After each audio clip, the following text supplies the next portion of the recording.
Welcome to easy movie chance. నేను రాకేష్ నాయుడు. అందరికీ నమస్కారం. ఈ వీడియోలో చిరు నటించిన ఠాగూర్ సినిమాలో court scene, power star Pawan Kalyan నటించిన అత్తారింటికి దారేదిలో క్లైమాక్స్ సీన్ రెండు చేశాను. కేవలం ఒక మెగా ఫ్యాన్ లాగా మాత్రమే చేశాను. మెగా ఫ్యాన్స్ క్షమించాలి ప్లీజ్. చూడండి సార్, వయసు పైపడ్డ కన్నతల్లి కళ్ళ ముందే చనిపోతుంటే కాలధర్మం అని తెలిసి ఏమి చెయ్యలేక కన్నీళ్లు పెట్టుకుంటాం. అలాంటి ఎందరో కన్నతల్లుల కన్నా భరతమాత లంచం అనే మహమ్మారి సోకి అకాల మరణంతో అర్ధంతరంగా చనిపోతుంటే చూస్తూ ఎలా ఊరుకోమంటారు sir? India is the greatest country. ఒక ఇండియా 250 సింగపూర్లతో సమానం. ఒక ఇండియా 8 జపాన్లతో సమానం.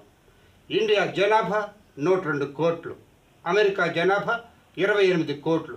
28 కోట్లలో ఒక బిల్ గేట్స్ పుడితే 102 కోట్లలో ఎంతమంది పుట్టాలి?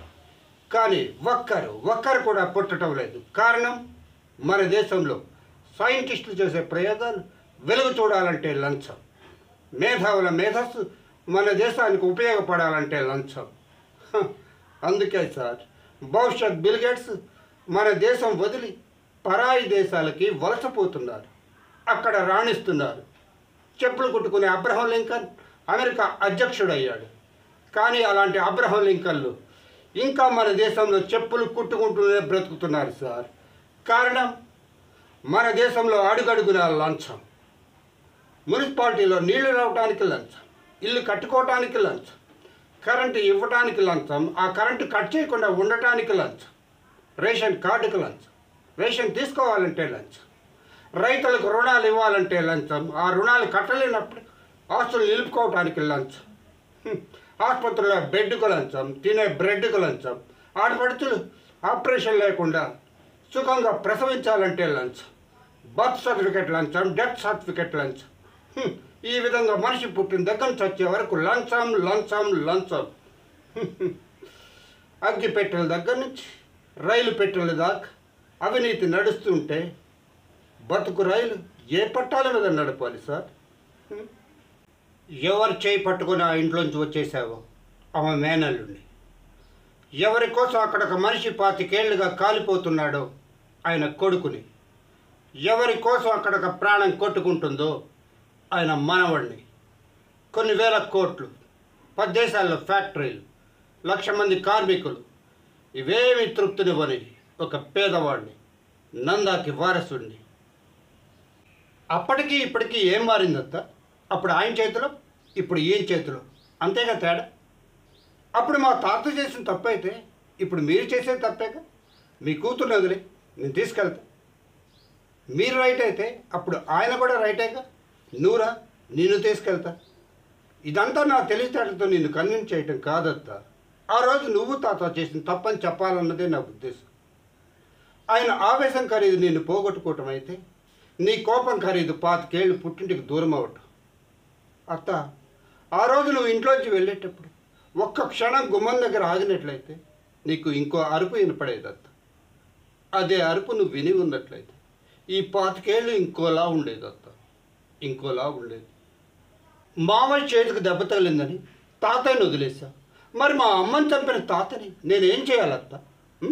ఇంట్లో 10 ఏళ్ళుగా పేల తుపాకి ఎందుకు పేలింది? నీ వల్లేక. మరి నిన్నెంత ద్వేషించాలి, ఆయన ఎంత ద్వేషించాలి?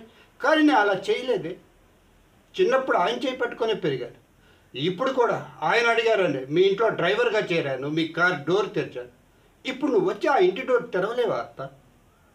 జీవితంలో ప్రతి సమస్య మనిషికి 2 దారులు ఇస్తుంది. ఒకటి ప్రేమతో ఉన్నది, 2 ద్వేషంతో కూడింది. నేను మొదటి సెలెక్ట్ చేసుకున్నాను, నువ్వు రెండో సెలెక్ట్ చేసుకున్నావు. ఒక్కసారి మా దారిలోకి వచ్చి చూడత్తా. ఒక్కసారి. చిన్నప్పుడు అమ్మ ఎందుకు లేదో తెలియదు, నువ్వెందుకు రావో అర్థం కాదు. చాలా కోపంగా ఉండేది అత్త, చాలా కోపంగా ఉండేది. కంటికి కనపడిన శత్రువుతో బయటకు కనపడిన యుద్ధం చేసేవాడు. బయటకు కనపడిన యుద్ధం.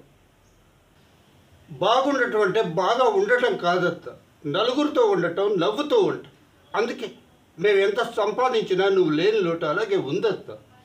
ఇప్పటికీ మేము తినేటప్పుడు ఒక కంచం, ఇంట్లో ఒక గది, మేము సంపాదించే ప్రతి రూపాయిలో ఒక పావుల నీకోసం అలాగే ఉంచావత్త. నువ్వంటే మాకు చాలా ఇష్టం అత్త. నువ్వు ఒక్క మాట చెప్పు, కష్టాన్ని కాంపౌండ్ వాళ్ళు దాటకుండా కాపలా కాస్తాం. ఎప్పుడో ఒక్క రోజు జరిగిన తప్పుకి 25 సంవత్సరాలుగా సారీ చెప్తూనే ఉన్నావత్త, సారీ చెప్తూనే ఉన్నా. ఇక వెయిట్ చేయటం మా వల్ల కాదత్త, మా వల్ల కాదు. కుదిరితే క్షమించు, లేకుంటే శిక్షించు, కానీ మేము ఉన్నామని గుర్తించదు. దయచేసి గుర్తించు, దయచేసి గుర్తించు.